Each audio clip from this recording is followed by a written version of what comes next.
If you've been following my channel for a while, you know that I love talking about communication and psychology.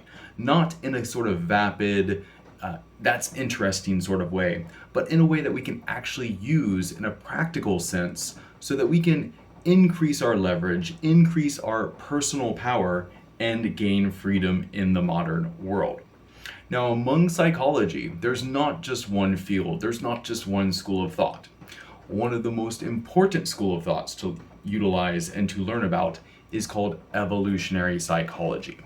Now, what evolutionary psychology states is that our emotions, our feelings, our behaviors, these are not random, they're not happenstance, and they're not even necessarily imparted onto us at a young age. Rather, they've developed over millions of years of evolutionary pressure. Pressure to survive in competitive, harsh environments, and pressure to find mates. Once you understand this, you'll start to realize why people generally do the things that they do. You'll gain a better, big picture understanding of how men and women are different. Most importantly, whenever you start to learn about evolutionary psychology, you can start to hack the system, right? You can leverage your understanding in order to gain a leg up over the competition in the dating market. So that's what we're going to talk about today, is how we can utilize understandings born from evolutionary psychology in order to 10x your results when it comes to dating. And before we even get into what these methods are, I just want to get more into the benefits. This really does make your relationships 10 times easier because there is such a thing as reality, right?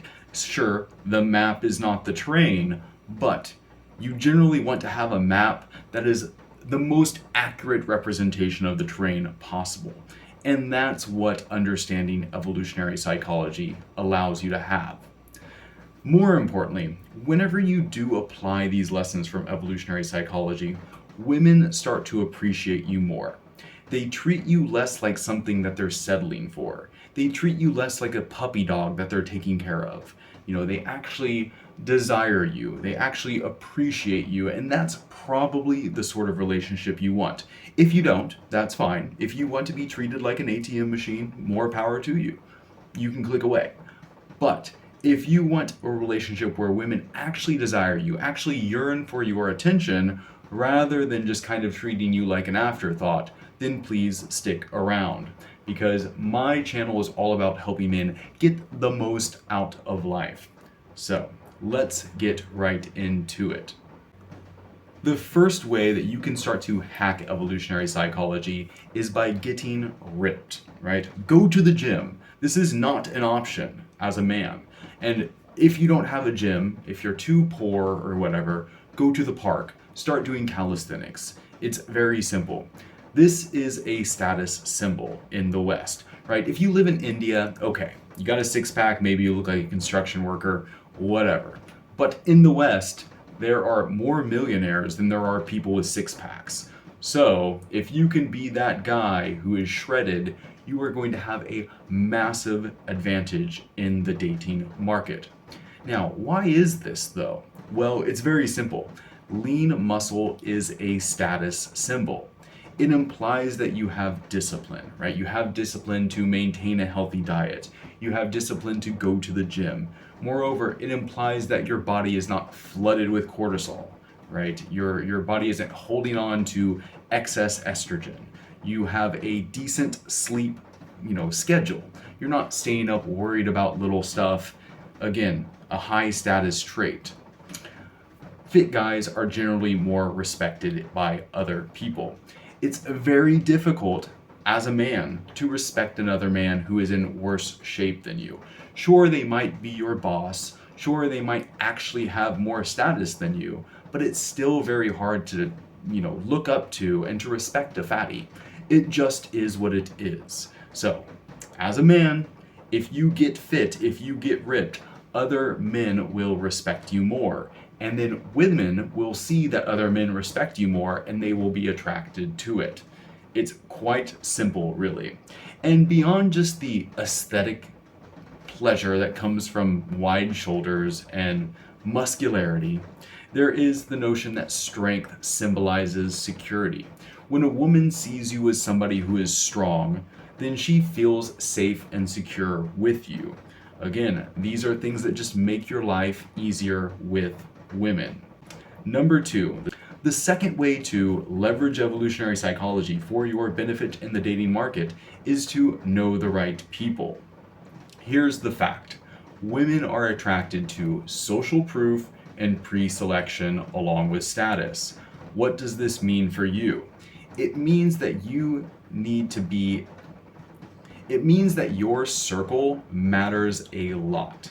Now, you can be kind of the lone wolf, like the Sigma guy, but you're only going to get so far like this. And a lot of people who probably watch this channel probably resonate with that. Like, I am very much a lone wolf sort of person. I'm the sort of guy who has moved to countries where I didn't know anybody just for the challenge. And I've done this a couple of times, actually.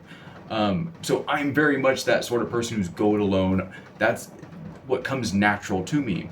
But I also understand that the people I associate with are going to make or break me. And I make videos about this a lot. This is kind of what this channel is about. So be very mindful of your circle. You want to be part of the in crowd. You need to be friends with people who elevate your status. If she sees you hanging out with a bunch of scrubs, she's going to assume you're a scrub too. If you hang out with low status losers, then you're not the exception. You're just a low status loser. You're not special. You don't rise above the people you hang out with. The saying is true. You are the sum total of your 5 closest associates. So be very careful about who you hang out with. And let me tell you exactly why this matters. Is because women, they're primarily concerned with making sure that their children are successful and thrive, in the future. And what better way to ensure that your child thrives than to ensure that the child is raised by a man of high social status? If the father has high social status, then the child will get benefits from that. So that's why it's important to be high on the totem pole yourself. Now, you don't need to be the president, you don't need to be a movie star, but you just need to hang out with ambitious people who are positive, who are elevating you, and not little crabs in the bucket trying to pull you down. So keep that in mind. Examine your circle. Ask yourself, do these people elevate you? Do they help you in life?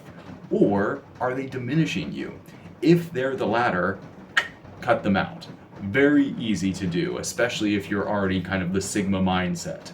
Now, if you're more of like a Bravo, a Delta, it might be a little bit more difficult for you. Nonetheless, you should be examining your social circle very carefully.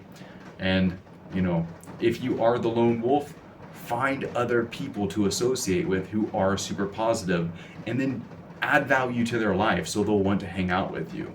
It's actually really simple, but highly crucial. Now, the third way to leverage evolutionary psychology is pretty important. It's to be the boss.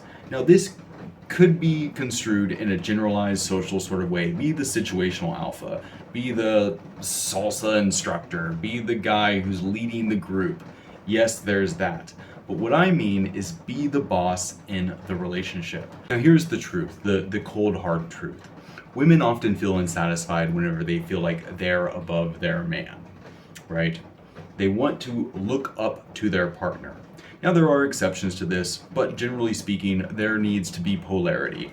Someone is going to lead the relationship. It's either going to be you or it's going to be her.